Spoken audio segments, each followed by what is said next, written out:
After 7 years together, I thought I knew the man I was going to marry. We met at Harvard Law School, built our careers side by side, survived long nights, impossible exams, and 7 whole years of love, loyalty, and waiting. So when Wu finally proposed, I said yes without hesitation. After 7 years together, Wu finally proposed to Nina Mendoza Carrington on the eve of their trip to Seoul to meet his parents for the first time. They had built a life many people envied. Both were Harvard-trained lawyers. Both were successful, established, in love. Nina believed the hardest part of their journey was behind them. She was wrong. From the moment they arrived in South Korea, Nina could feel it. Wu's father welcomed her warmly, but his mother's smile never reached her eyes. Jet-lagged and trying her best, Nina told herself she was imagining the tension. Until that night. After Wu kissed her goodnight and slipped out of the room, assuming she was asleep, Nina overheard everything.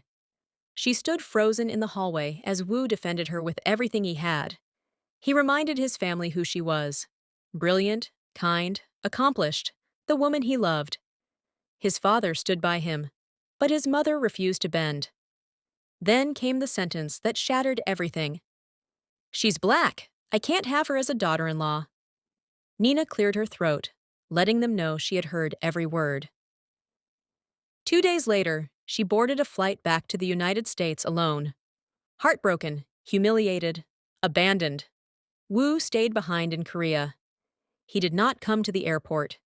He did not fight for her the way she had hoped he would. In the end, he chose obedience over love.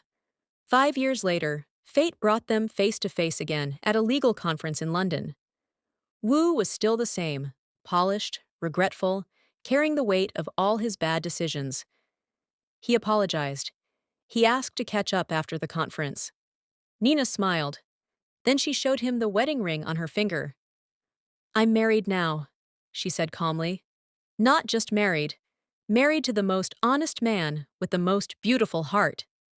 Wu stared at her in shock. "Who?" he asked.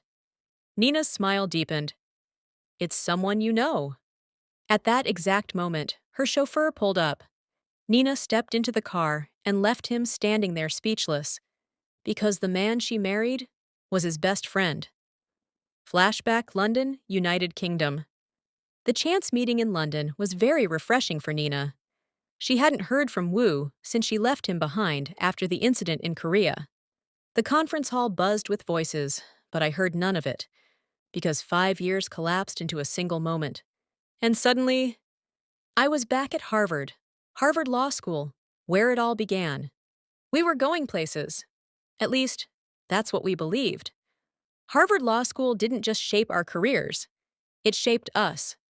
Late nights in the library, cold coffee, endless case files, competition that never slept.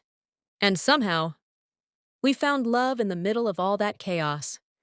We were among the top 6 in our class, respected, watched, admired.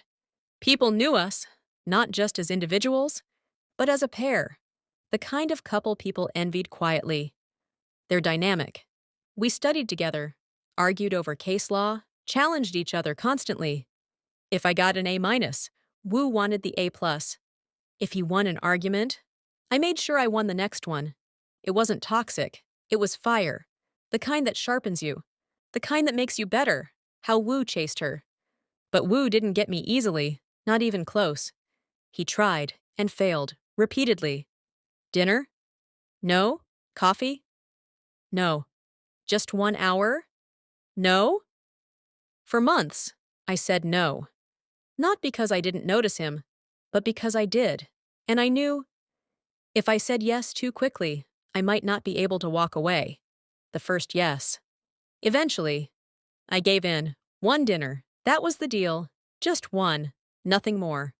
I remember that night like it was yesterday. 5-star restaurant. Elegant, quiet, intimidating. I should have known something was off. Because Wu looked way too relaxed. The infamous first date, the prank. Dinner was perfect. Conversation flowed.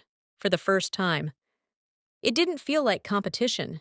It felt like something else. Something softer. Something dangerous. Then the bill came, and everything changed. Wu looked at it, paused, then sighed. I don't have enough to cover this. I thought he was joking. He wasn't smiling. Then he said, I can work in the kitchen to pay for it. I froze. My heart dropped straight into my stomach. The entire restaurant went silent. People were staring. Whispers started. I wanted the ground to open up and swallow me whole. This was our first date, and I was about to become a story people would tell for years. The tension. I sat there, watching it unfold, mortified, confused, trying to understand how a man so composed could let this happen. Wu, on the other hand, calm. Too calm. That should have been my first clue. The rescue. Then, a man from a nearby table stood up. I'll cover their bill.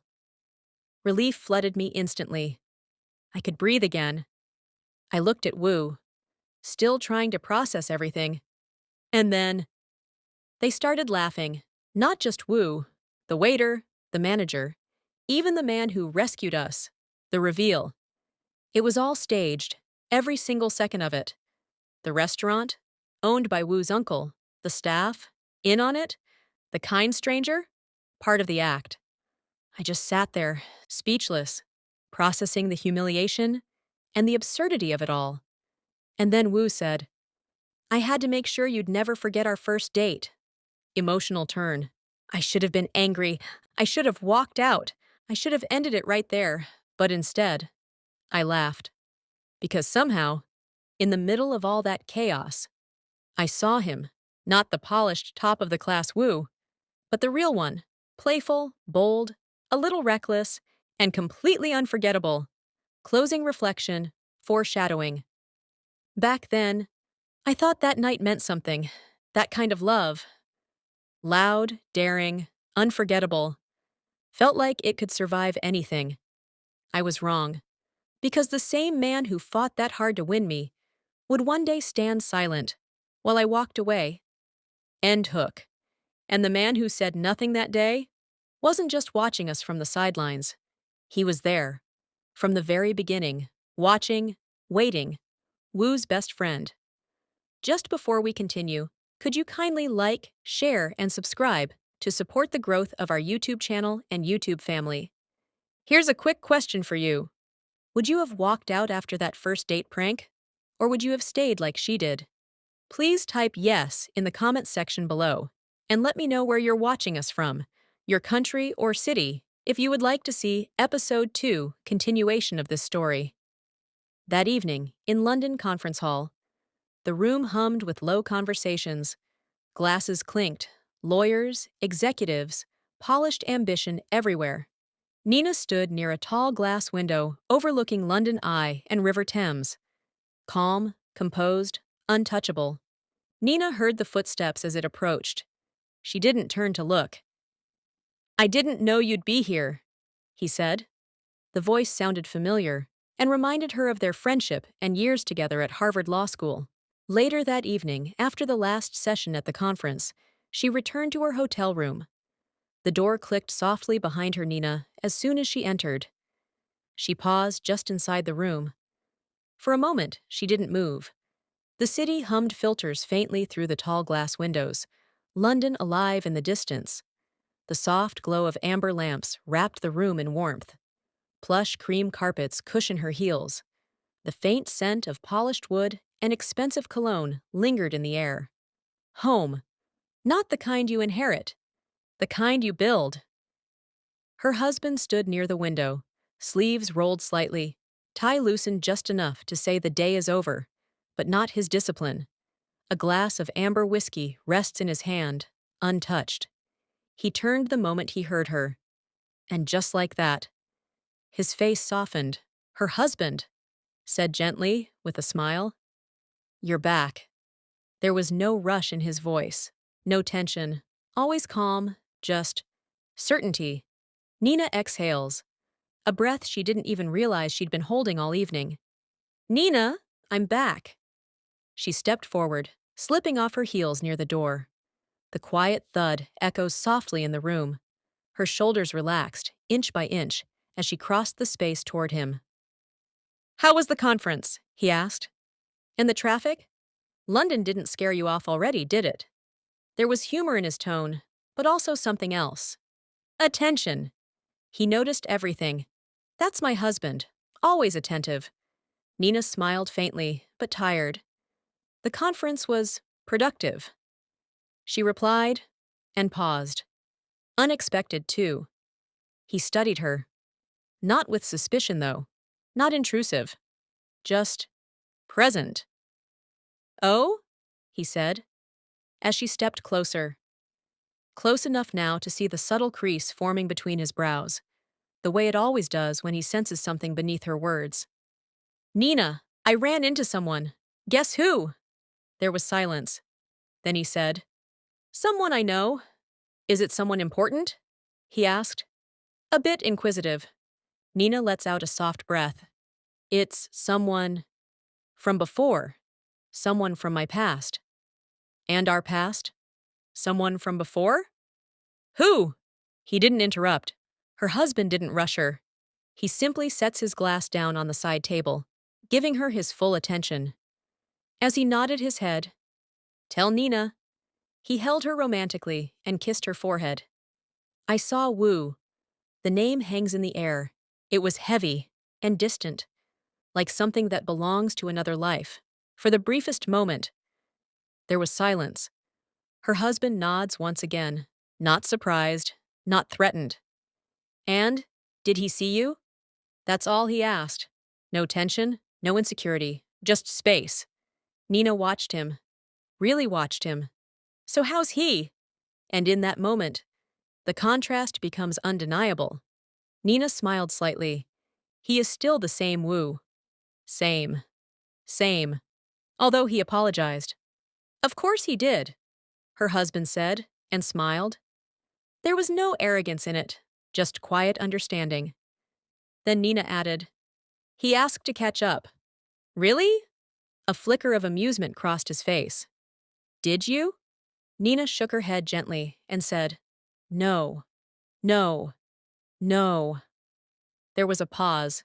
Then, Nina continued, I showed him my wedding ring. I'm taken, not available. His eyes dropey instinctively to her hand. The diamond catches the warm light. For a second, something softer moves through his expression. Not pride, not possession, just gratitude. He stepped closer a second time and kissed her passionately. Not dramatic, not possessive, no victory speech, no questions about the past. Because to him, the past isn't competition. Then, almost as if remembering something, his expression shifts. A spark of excitement, controlled, but unmistakable. I have news too, her husband said. Nina tilts her head slightly. Nina? Oh? Husband. I called the estate agency earlier. He reaches for a folder on the table, sliding it open with quiet precision. Husband continued. We closed the deal. The office space, our London headquarters. It's ours now, for a second. Nina just stared at him. Are you serious? He nodded, a small smile breaking through his composure. Husband. Completely. And just like that, something shifts. The weight of the day, the past, the memory of Wu. All of it falls away. Nina laughs softly, genuine, light, free. Nina, we did it. Husband, we did. She stepped into him then, not rushed, not desperate, just certain. Her hand rests against his chest, feeling the steady rhythm beneath. As he brushed a loose strand of hair behind her ear, his touch gentle, deliberate. Nina closed her eyes for a brief second. To be continued.